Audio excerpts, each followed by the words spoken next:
Então abra sua Bíblia comigo, 2 Crônicas 34, nós vamos ler agora apenas o versículo 14. 2 Crônicas, capítulo 34, apenas o versículo 14. Isso aqui é meu? Muito obrigado.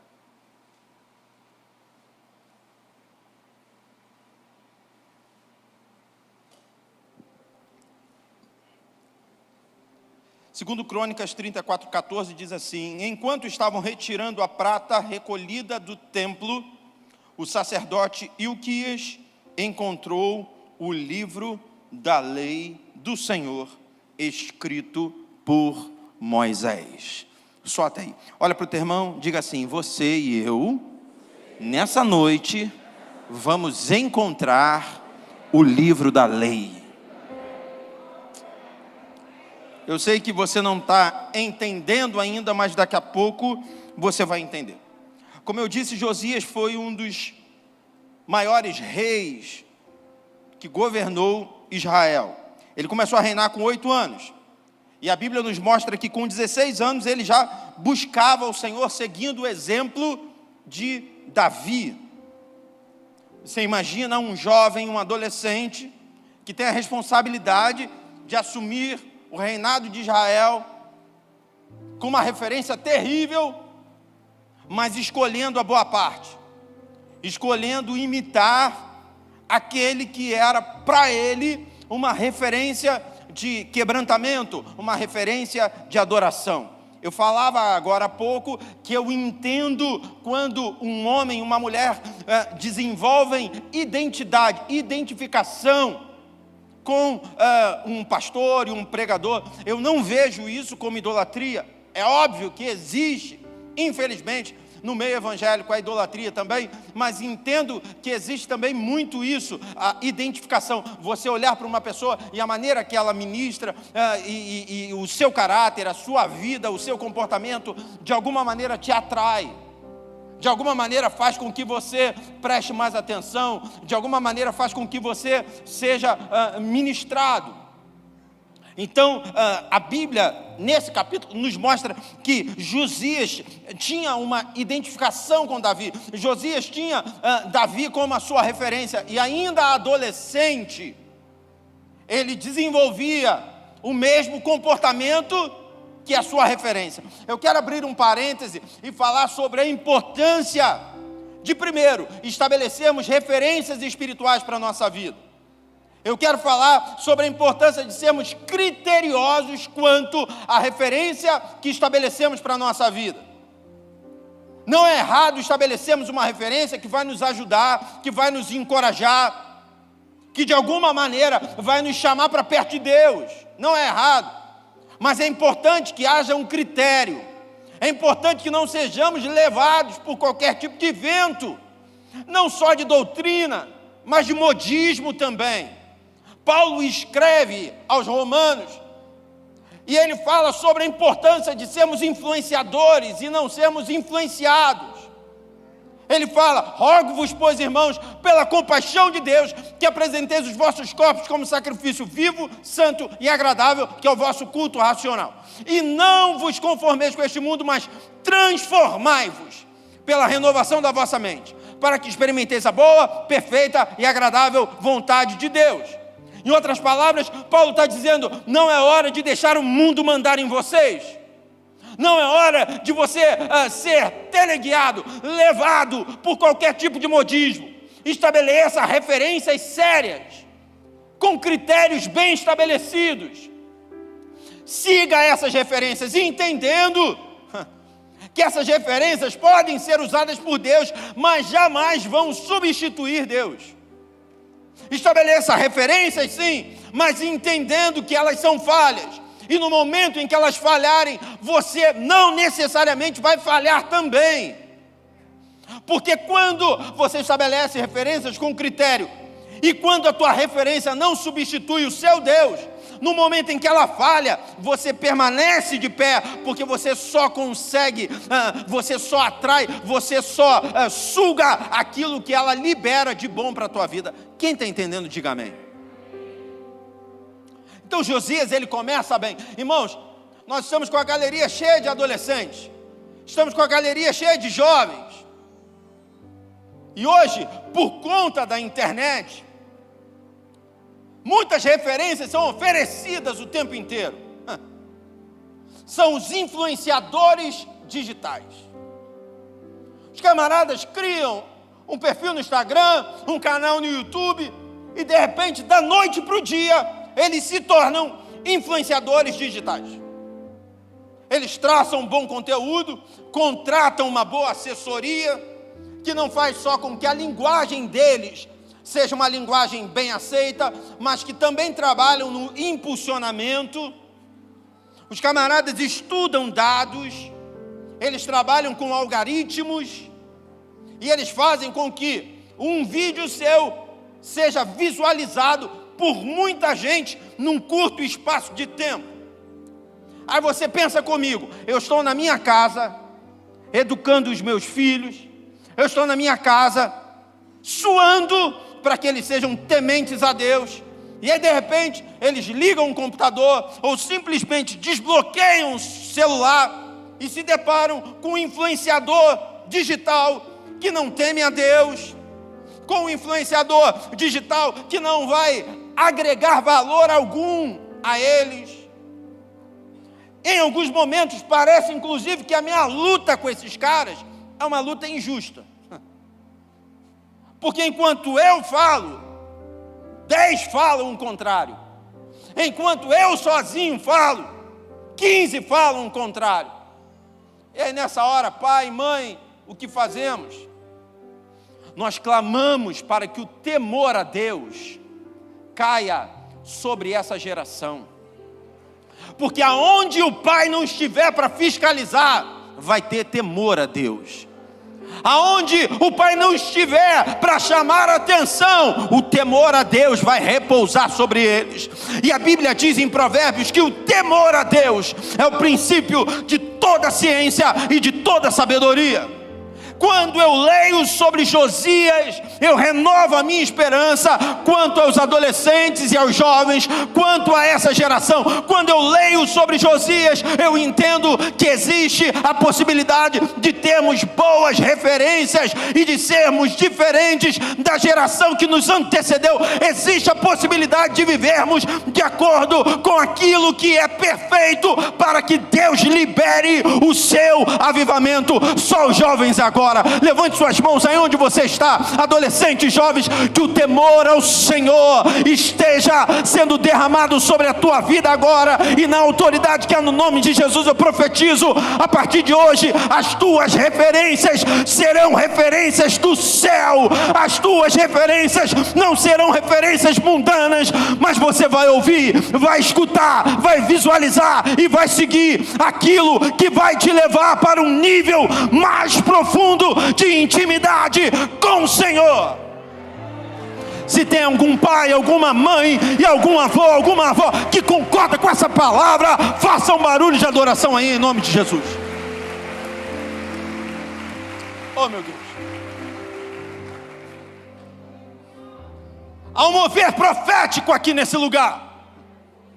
Pode parecer frase de efeito, mas até agora eu não falei nada do que eu tinha pensado em falar, porque o controle dessa noite está na mão do Eterno. Ei, fala para 5 pessoas diferentes, diga: o controle dessa noite está na mão do Eterno.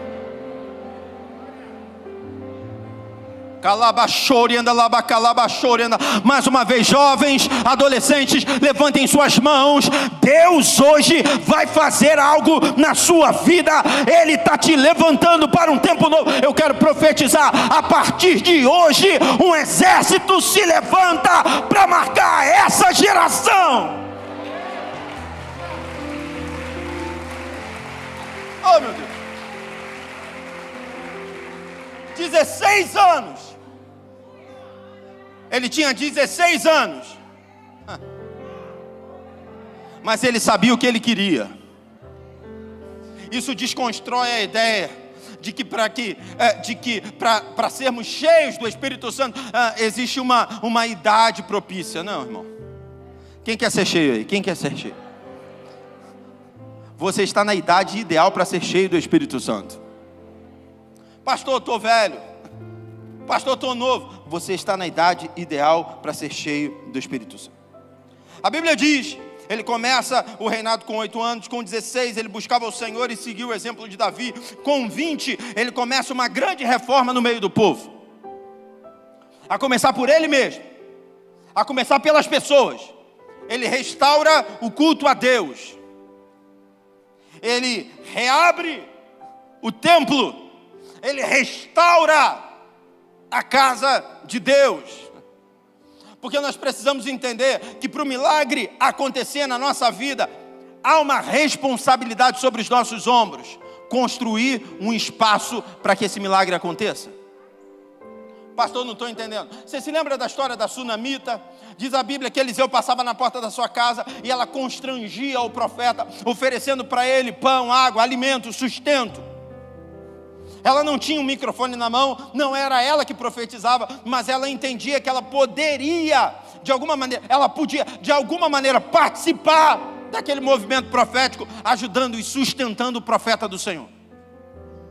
Essa semana, o Espírito Santo ministrou ao meu coração, e eu até compartilhei uma frase na internet, sobre os levitas, que não tinham direito à terra. E é um negócio contraditório, porque de todo mundo, eles eram os responsáveis pelo tabernáculo. Eles eram responsáveis pelo que havia de mais precioso no meio do povo de Israel. Teoricamente, eles precisavam ser os primeiros a receber a terra, mas não tinham terra. Por quê? Porque eles precisavam ser entregues, totalmente entregues no altar do Senhor. Mas em contrapartida, diz a palavra do Senhor, que todo mundo ofertava na vida deles. E eu entendo, queridos, que muitas das vezes você não é o levita, você não é o profeta, mas Deus, Ele de alguma maneira pode te usar para que você sustente o profeta. E eu não quero me deter à oferta. A oferta, irmãos, preste atenção, de tudo, a oferta é o que menos importa. Mas será que você tem orado por profetas? Será que você tem intercedido por pastores? Será que você tem levantado os braços do Moisés que Deus colocou sobre a sua vida? É hora de abrir um espaço. Ela alimentava Eliseu, mas ela percebeu que aquilo era pouco. Então ela convence o seu marido e diz assim: vamos construir um lugar para ele. E aí, a partir do momento que ela constrói um lugar para ele, e que passa a hospedar ele, diz a Bíblia que dentro desse quarto, ele ora ao Senhor, e ele pede uma bênção para ela. E sabe, irmãos, quando eu abro um espaço para a manifestação do milagre, Deus revela uma bênção que nem mesmo eu sei que preciso. De repente, o profeta olhou para ela e disse: em 1 ano você vai ter um filho. Ela toma um susto e diz: não brinca comigo, profeta. Como assim? Você nem sabe que precisa disso, mas Deus já está indo lá na frente. Deus já está vendo que vai chegar um momento que você vai ficar sozinha, e o filho vai ser a proteção divina diante da sociedade. A viúva era facilmente explorada. Pastor, mas ela era casada. Mas o seu marido já era de idade, e a probabilidade dela se tornar viúva não era pequena.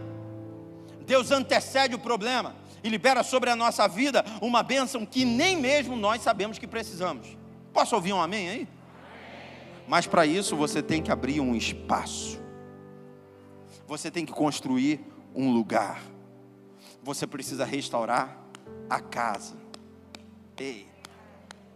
Quantos aqui são casa de Deus? Digam amém. Não precisa me responder, responda para você mesmo. Como está a casa? Porque tem gente que está com 16 anos e está achando que não precisa restaurar a casa. Tem gente que se acha muito novo e está achando que a casa... não preciso fazer isso agora não. Agora está tudo tranquilo. Se Deus te trouxe aqui nessa noite, e eu tenho aprendido que a gente não vem à igreja, a gente é trazido pelo Espírito Santo na igreja. Se Deus te trouxe aqui, é porque Ele quer abalar o teu coração, e Ele quer te fazer entender em nome de Jesus que essa casa precisa estar em ordem. A casa favorita de Deus, ela precisa estar em ordem. A Bíblia nos mostra que com 20 anos, ele começa a reconstruir uma ordem, um princípio é estabelecido. Eu busco ao Senhor, eu afasto de mim aquilo que é contra Deus, eu me submeto a reformas dessa casa, eu limpo a casa, eu deixo ela pronta, eu deixo o Espírito Santo ter liberdade em mim e através de mim. Você não precisa abrir, mas Joel capítulo 2, no verso 12, diz assim: por isso o Senhor diz: voltem para mim de todo o coração, venham a mim com jejum, choro e lamento, não rasguem as suas roupas em sinal de tristeza, rasguem o coração, voltem para o Senhor seu Deus, pois Ele é misericordioso e compassivo, lento para se irar e cheio de amor, está sempre pronto a voltar atrás e não castigar. Que coisa linda isso! Isso é arrumar a casa. Se voltar para Deus é arrumar a casa. Se voltar para Deus é derrubar a idolatria. Se voltar para Deus é estabelecer um canal direto com o trono. Porque às vezes a gente está dentro da igreja, mas a nossa sintonia está cheia de ruídos. Às vezes estamos dentro da igreja, mas a palavra entra por um ouvido e sai pelo outro. Mas quando eu estou predisposto a arrumar a casa, quando eu me volto para Deus, Ele libera sobre a minha vida algo extraordinário. Porque no mesmo capítulo 2 do livro do profeta Joel, depois de alguns versos parecidos com esses que lemos, 12, 13, no verso 28 diz: então, depois destas coisas, acontecerá que derramarei do meu espírito sobre toda a carne.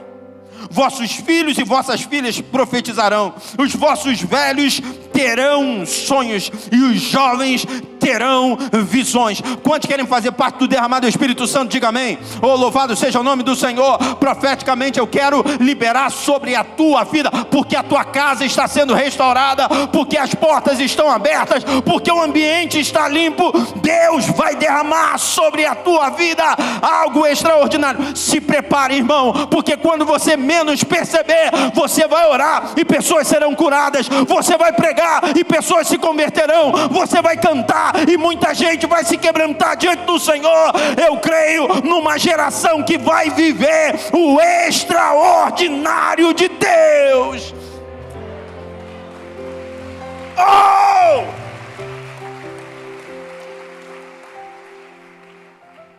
Louvado seja o nome do Senhor. Escute, quando você lê sobre esse homem, você vê, ele assume com 8 anos. E a idolatria, a rebeldia contra Deus, o afastamento da presença do Senhor, no meio do povo de Israel, não se dá durante o seu reinado. Ele assume o reinado com 8 anos. E ele já pega esse povo distanciado de Deus. Ele assume o reinado. E ele assume uma herança também de pecado, de corrupção. Um povo corrompido. A Bíblia nos mostra que os reis que antecederam ele fizeram aquilo que era mal aos olhos de Deus. E eu não tenho a menor dúvida, eu posso afirmar que diante dessa realidade, ele podia muito bem lavar suas mãos. Imagine, 8 anos, 10, 12, 14, 16, 18, está todo mundo perdido, a culpa não é minha. O Espírito Santo ministrou meu coração agora à tarde sobre a necessidade de confrontarmos a tolerância que muitas das vezes faz parte da nossa vida espiritual diante do pecado que nos é oferecido. Porque parecem pecados pequenos. A frase de que a culpa não é nossa faz com que sejamos tolerantes ao pecado. Uma vez, um jovem Eu chamei um jovem à atenção, ele depois foi no gabinete e ele falou assim: o senhor está sendo injusto, porque o senhor me chamou a atenção, mas fulano está pecando muito mais do que eu. E aí eu respondi a ele dizendo assim: em primeiro lugar, quem te garante que eu já não chamei a atenção dele? Porque eu não preciso te dar satisfação. A minha conversa com você não precisa ser baseada na conversa que eu tive com o outro. E em segundo lugar, será que você não tem vergonha de querer nivelar por baixo? A tua preocupação não está em não pecar. A tua preocupação está no fato de que você está pecando menos que o outro. E a gente tem feito parte de um povo que não está preocupado em ser santo, está só preocupado em ser menos pecador. O meu objetivo não estar aqui, não é estar aqui. O meu objetivo é só não estar aqui. Se eu estiver aqui, ó, está tranquilo. São pecados que vão minando a nossa fé. É uma tolerância. Ah, isso aí não tem nada a ver. Ah, isso aí pode. Porque afinal de contas, fulano faz muito pior do que isso. Nós somos confrontados de repente em relação a uma roupa, e aí a gente diz assim: ah, mas a roupa do outro é pior. Nós somos confrontados em relação ao nosso linguajar. Ah, mas o linguajar do outro é pior. Nós somos confrontados em relação ao nosso casamento. Ah, mas o casamento do outro é o pior. Não tenho que me preocupar. Eu posso continuar com esse pecado aqui no meio. Josias podia vir nessa linha. Meu avô pecava. Meu avô fazia o que era mal aos olhos de Deus. O meu pai pecava. O meu pai fazia o que era mal aos olhos de Deus. E eu mesmo nem fiz isso. Eu só assumi. Para que eu vou mexer com isso? Porque, irmãos, mexer com pecado significa entrar em guerra. Mexer com pecado significa arrumar um problema. É igual colmeia, é igual formigueiro. Se tu não for mexer lá, tá tranquilo. Mas o pior é que você sabe da existência da colmeia. Você sabe da existência do formigueiro. Você sabe que tem problema ali. Mas você prefere fingir que não tem problema ali. Só que hoje, aliás, desde a manhã, o Espírito Santo está ministrando ao nosso coração sobre a manifestação da presença que nos constrange e que expõe aquilo que temos e aquilo que não temos. A manifestação da presença que mostra para nós que podem estar errando mais do que a gente, mas não é por isso que nós devemos viver no erro que temos vivido.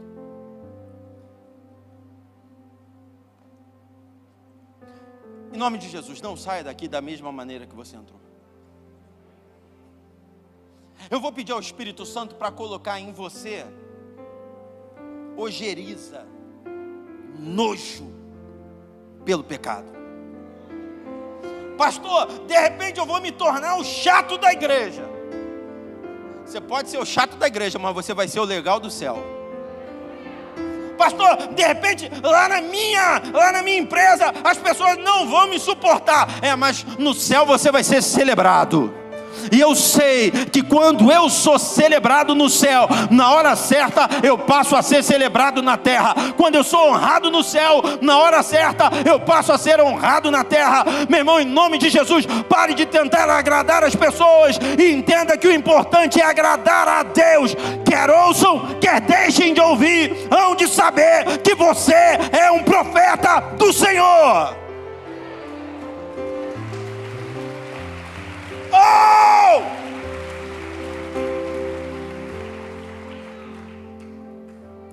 Há um versículo que eu amo,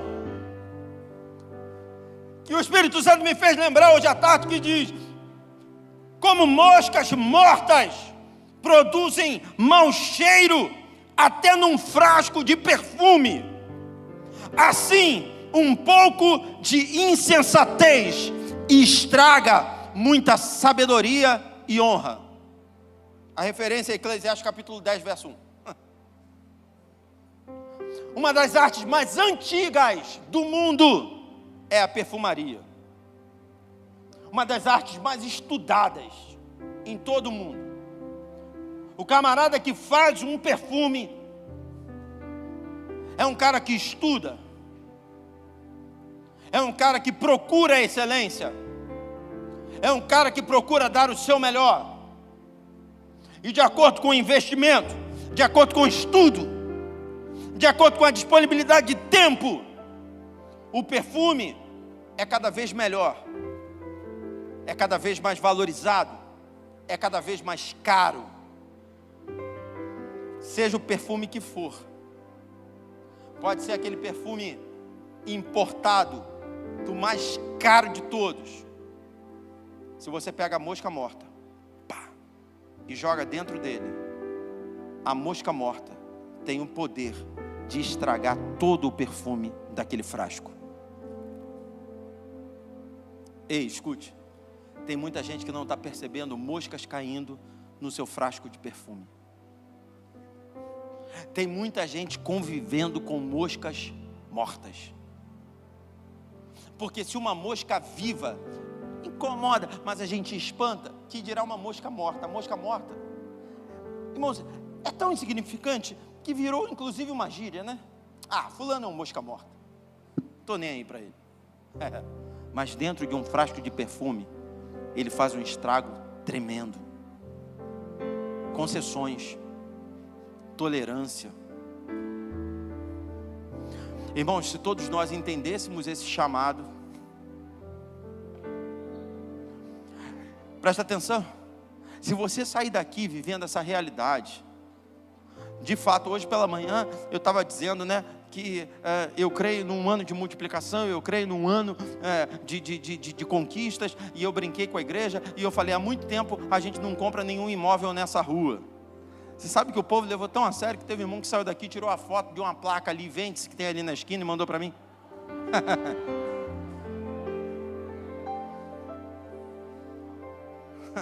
Me mandou, pastor, aqui ó, tem uma placa aqui, pastor, está vendendo, compra aqui, ali na esquina.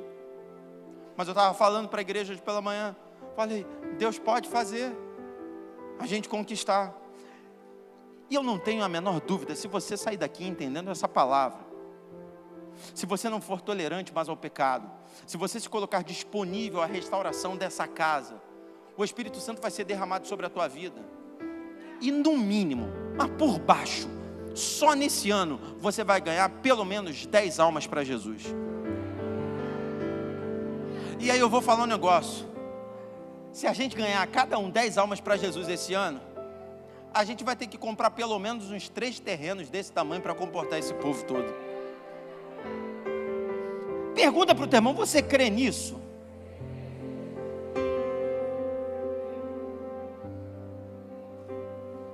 Porque quando existe essa permissão para o pecado, a visão do profeta de um vale de ossos secos,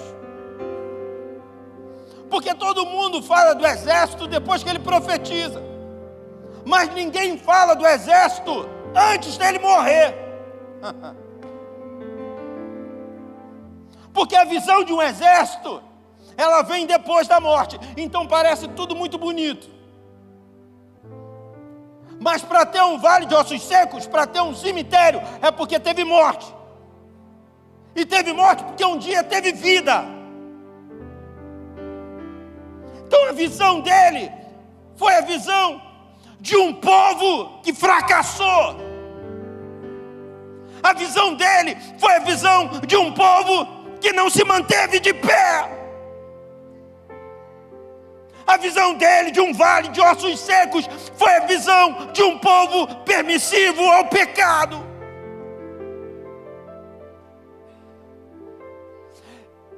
E aquele cemitério podia ser a palavra final. Porque para aquele povo chegar naquela condição, com certeza, desobedeceu diversas vezes ao Senhor. com certeza, diversas vezes, brincou de ser crente. Aquele cemitério podia ser a palavra final. Mas louvado seja Deus por sua misericórdia. Porque aonde abundou o pecado, superabundou a graça de Deus. Ezequiel, o que tu vês? Eu vejo um povo fracassado. Eu vejo um vale de ossos secos. Eu vejo pessoas desobedientes que foram com a sua desobediência até a morte. E aí, diante desse quadro, você consegue insistir com esse povo? Você consegue renovar teu investimento a esse povo? Você consegue profetizar? Ainda bem que eu não era o profeta, porque talvez se eu fosse o profeta, eu diria: Senhor, não, eu desisto, eu já tentei, eu já falei, eu já profetizei, e até hoje eu não vi resultado. Esse povo não quis saber de ti, eu desisto desse povo. Mas Ezequiel tinha um coração diferente, e ele disse: Senhor, tu sabes. Deus então o enche de autoridade e diz para ele: vai, profetiza. Ele levanta a sua mão e começa a declarar: vento que vem dos quatro cantos, sopra sobre esses mortos, sobre esses ossos, para que eles tenham vida. Você pode ter entrado aqui morto, mas eu hoje profetizo vida de Deus.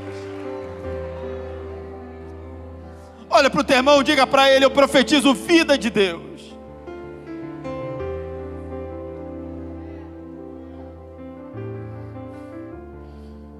Eu vou terminar, mas eu falei no início da mensagem que você ia encontrar o livro da lei. A predisposição de Josias fez ele restaurar a igreja, fez ele limpar a casa do Senhor. Imagine, a gente fazendo uma faxina. Aqui é mole, irmãos. Aqui a gente arrasta os bancos e tal, tá tudo limpo e tal. Mas imagine, a gente mexendo lá na garagem. Imagine a gente mexendo num depósito que tem aqui atrás do prédio do seminário. Não é que está sujo, não é que está largado, mas tem material de obra, sabe? Então de repente você vai ver uma barata, né? De repente você vai encontrar até alguma coisa que está esquecida lá na tua casa. Imagine você mexendo naquele porão. Imagine você mexendo naquele sótão. Imagine você mexendo naquela garagem que não tem mais carro. Você vai encontrar várias coisas que você nem sabia que ainda tinha. Eles começaram a mexer. E aí de repente alguém grita: olha o que eu encontrei. Mostra para o sacerdote. O sacerdote abre. Meu Deus, vocês encontraram um livro que estava sumido há mais ou menos 850 anos.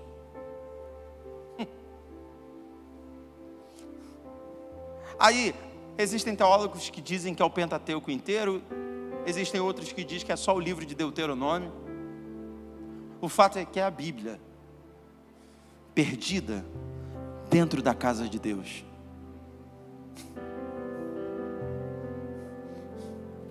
A Bíblia perdida dentro da religiosidade. A Bíblia perdida no meio de pecado. A Bíblia perdida no mundo. A Bíblia misturada com a carnalidade. A Bíblia empoeirada. A Bíblia suja. Alguém pega a Bíblia e leva para o rei. O rei começa a ler. E quando o rei começa a ler, e quando o rei se depara com as leis, e quando o rei se depara com aquilo que não poderia ser feito, quando o rei se lembra do seu pai, quando o rei se lembra do seu avô, quando o rei olha a sua volta e vê o povo, diz a Bíblia que ele rasga as suas vestes, diz a Bíblia que ele começa a chorar diante de Deus, e ele literalmente afirma: a ira do Senhor veio sobre nós. Ele não diz assim: a ira do Senhor vai vir sobre nós. Ele diz: a ira do Senhor veio sobre nós. Porque para ele era uma questão matemática: 2 mais 2, 4. Está tudo escrito aqui. Está tudo escrito. Aquilo que a gente não deveria fazer, e é exatamente o que a gente está fazendo. porque a Bíblia está perdida dentro da casa de Deus.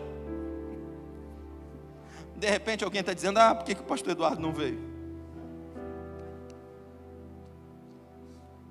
Eu não posso pregar para você aquilo que eu quero pregar. Eu tenho que pregar para você aquilo que Deus me manda pregar. Presta atenção. Não passou uma outra coisa na mente do rei a não ser a ira de Deus. O rei, ele só diz assim: procurem a profeta, a profetisa. Vão até lá e só confirmem com ela o que vai acontecer com a gente.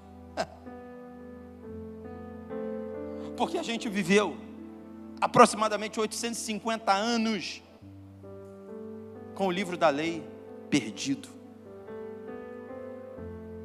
Sabe, queridos, existem muita coisa que a gente sabe que está errado.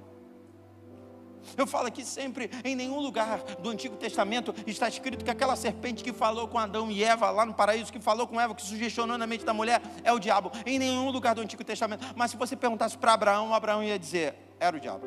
Se você perguntasse para Jacó, o diabo. Se perguntasse para Moisés, diabo. Se perguntasse para Josias, diabo. Sabe por quê? Porque tem coisas que Deus nem precisa falar, está na cara.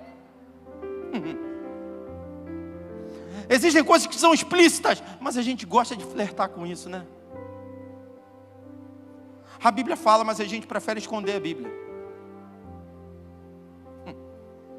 A gente prefere fechar ela. A gente prefere tapar os ouvidos. E quando o rei percebeu, quando ele percebeu o que o avô tinha feito, o que o pai tinha feito, o que o povo fazia ainda, mesmo ele estando numa condição diferente, ele rasga as suas vestes e ele declara, ele afirma: a ira do Senhor, a grande ira do Senhor veio sobre nós. Mas a Bíblia diz que os sacerdotes vão até a profetisa e falam com ela, e Deus fala com ela, e ela diz: volte ao rei e diz para ele que eu vi ele rasgando as vestes.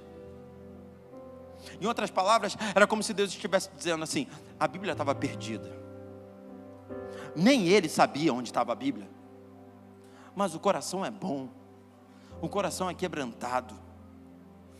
Ele rasgou as vestes, ele se derramou diante do Senhor.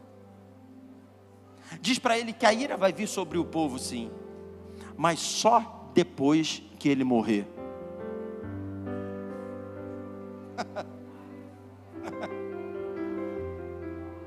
Meu Deus, isso é muito forte. Diz para ele que o povo vai sofrer o juízo, mas só depois que ele morrer, porque enquanto ele estiver vivo, toda a geração dele vai ser preservada por causa dele. Você está recebendo essa palavra? Me ajuda a ministrar. Fala para o teu irmão assim: na tua casa a Bíblia pode até estar perdida. Diga para ele: mas se hoje você está rasgando as tuas vestes, por tua causa, toda a tua família vai ser preservada.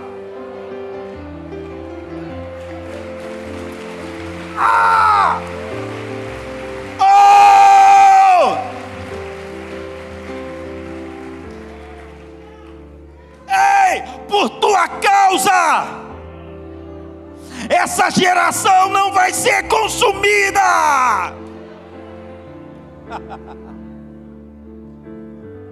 Oh meu Deus. Diz para ele, diz para o rei que o juízo vai vir, mas porque ele encontrou o livro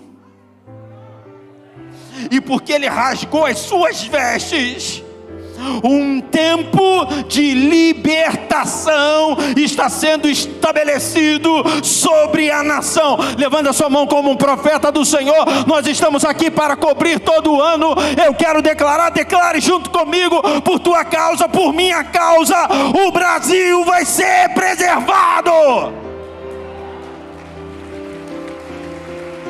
O Sampaio vai ser preservado. O Rio de Janeiro vai ser preservado. Está preocupado com teu filho? Você está preocupado com a tua filha? Ei, alguém aí em cima está preocupado com o neto? Alguém aí em cima está preocupado com o sobrinho? Hoje você está encontrando o livro da lei, e porque você está rasgando as tuas vestes, Deus está mandando te dizer: ninguém toca nele. Ah, meu Deus. Ah, dá para fazer mais barulho aí, irmão? Em nome de Jesus, ninguém vai tocar. Ninguém vai tocar. Ninguém vai tocar. 1000 cairão ao teu lado, 10.000 à tua direita, mas tu não serás atingido.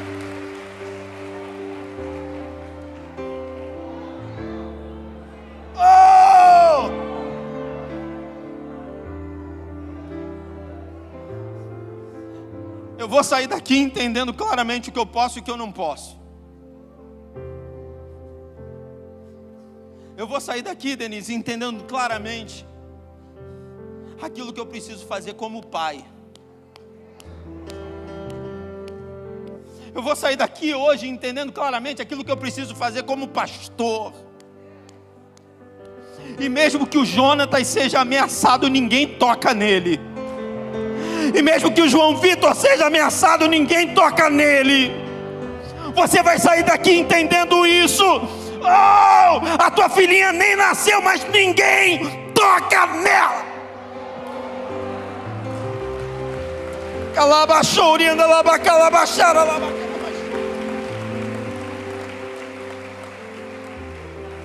Eu quero profetizar, eles vão voltar. Oh, os que estão afastados vão voltar, vão voltar, vão voltar, vão voltar.